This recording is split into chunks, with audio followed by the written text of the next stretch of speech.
Today I go over week 18 of my fat loss phase, coached by my man, Paul Revelia. If you want to master your metabolism and create forever results, subscribe to my man Colin DeWaay. And don't forget to click that bell notification so you don't miss anything. Alright, so I wanted to give you an update. When we last left off, I had told you I was doing a diet break for the first time in 17 weeks of dieting. We were going to do a diet break. So we did that, and in that time, I ended up losing, on average, 0.6 pounds for the week. So, gotta love that. It doesn't suck to lose some weight. But one of the things that I mentioned was I wasn't sure how you would respond if I lost weight or if we were going to go back into a deficit. My question was, okay, are we going to stick with the diet break? Are we going to go back to the dieting? Or if we do go back to the dieting, are you going to make an adjustment down in calories? Because I can see it going different ways. So what he ended up doing was saying, okay, you're in a good spot. One of the things that I'm dealing with though is I'm dealing with a lot of injuries and feeling really run down and tired. My shoulder's been acting up. I have this ab thing that's been going on forever. So we have decided to kind of stop this block short and do a little bit of a recovery block. Yeah. And take some time to recover and feel a little bit better and hopefully make this final push. We've got about 10 weeks left before the show. So we want to make sure I'm in a decent spot. So what did you decide to do this week? Well, essentially what we're going to do is bring your calories back to our deficit phase, but we're also going to basically deload your training so that you're going back to like 3 sets of 10, which for the bro inside of us is hard to do at this point of the process because you feel like I'm going to lose muscle, but we know better than that. Right. So the goal for me right now is to kind of reduce his inflammation, increase his recovery, and also keep the weight loss coming, because I would like to do a couple more diet breaks through this process, because as we get leaner, the frequency at which we can diet break, I think, increases, and I see better benefit. The fact that you were down a little bit this week gives me tons of confidence. So we're in August, I'm not competing till October, but I like being ahead. Yes. Because then we're going to bring calories up at the end. Yes. So that's really the goal. So to answer the question of will you go back to the previous macros that I was at or make a reduction in macros from the previous macros, that was like my big question. He actually decided to go with the exact same macros that we were doing prior to the diet break. So I was actually a little bit surprised by that. Really? I thought one of the things that I like to do, but I don't really coach competitors for the most part. Sure. One of the things that I really find to be a powerful fat loss tactic is give somebody a diet break. Usually, especially if you can do 2 weeks, okay, and then make an adjustment down from the previous macros to really kind of just get things going again. Had you not dropped weight, that's probably what I would have done. Okay. But the fact that you dropped weight and you're sore and beat up, I feel like there's probably more weight loss there. Yep. And seeing you in person, you're leaner than I thought you would even be at this point. Okay. So I like that. We got down to 165 last year, and you're already under 170 pounds. Yeah. And so I know we don't have that far to go. We don't have as many weeks as we have left in prep. We're ahead of the curve. So that's my thinking, is I'd rather err on the side of having a little bit more food this week, because I know you're going to still see a 168 at some point this week. And that's where the benefit of having a coach comes in, even if you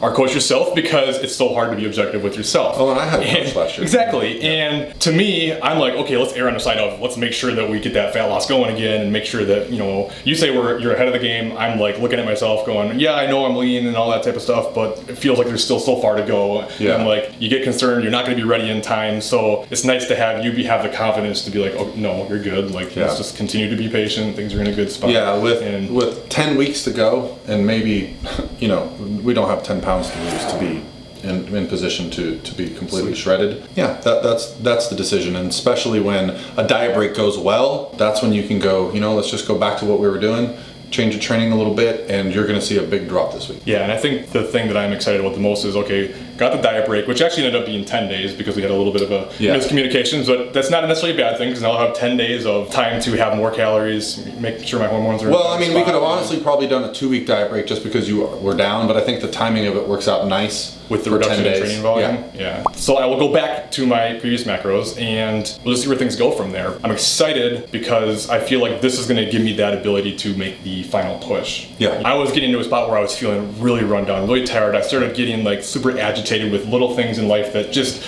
me, I don't get bothered by a lot of stuff. That's going to get worse. But I was finding like, and I hate to even say it, but even like my son, he was just like trying to have a regular conversation with me, and he was like, hey, Dad, you did it. I'm like, I didn't say it out loud, thankfully, but in my mind, I'm like, would you just be quiet? I just want it quiet, but I'm like, oh, okay, honey, but it was just like, I was getting really agitated, and I was in a spot where I was just tired all the time and felt like I couldn't do like just normal tasks without like an extreme struggle. The desire to overeat was there. I certainly didn't do it, but it was there. So to take that time now to recover, to get my hormones back into a better spot, to get my metabolism back up a little bit. I feel like that's going to make a big difference to be able to get to that next level of conditioning. And I think that's one of the things that I really wanted to relay to you is don't be afraid to take these breaks. I think so often people are afraid to take diet breaks. They almost view it as a step backwards 100%. Instead of a step forward, but it really can be it might be the very thing that gets you to reach your goal by taking those breaks rather than trying to pound it. Learning from years of my experience with competitors doing back-to-back shows, and I kept thinking, why are my competitors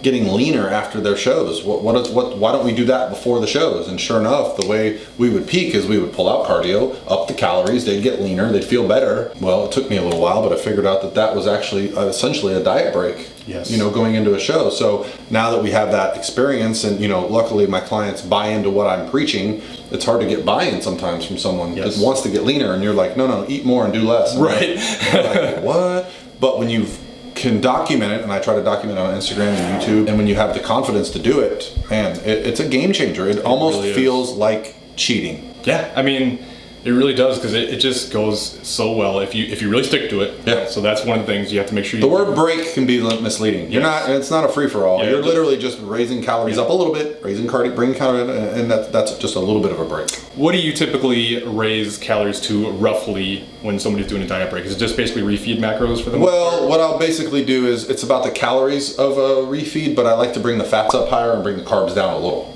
Okay. So yeah, it just depends on what the person's numbers are, but refeeds are typically a little more carb based. I like to bring the fats up a little bit and just bring the carbs down to balance out those calories. Now I'm assuming that's for a competitor, right? Yes. What would you do if it was a lifestyle person who's just taking a bit of a break? Do you give them a little bit more freedom to interchange or do what they want? Or do you want to keep it pretty simple? No, because I find that if you give an inch, they take a mile. If you put someone on a diet break and express to them that, hey, yeah, you can have a little bit of freedom, well, I'll be honest, it one day can ruin a diet break.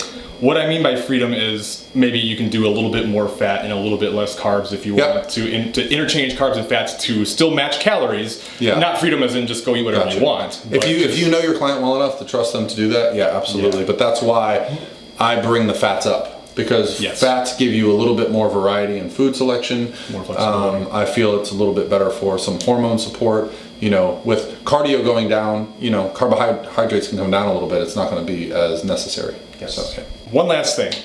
I'm going to put you on the spot. Uh-oh. So far, we are 18 weeks in now. What would you say has gone really well? And what would you say I could have done better at this point? What's going really well is the fact that last year we pre-planned this whole thing. Yeah. We dieted you down. We got to see what your body looked like at a leaner body composition. We got to spend time building you back up. And so we're in a position now where you have more muscle, less body fat, and you're in such a great place going into this show. So the idea that you planned this ahead and didn't just say, hey, I'm going to do a 12-week prep and get on stage, which is very common, not a bad thing.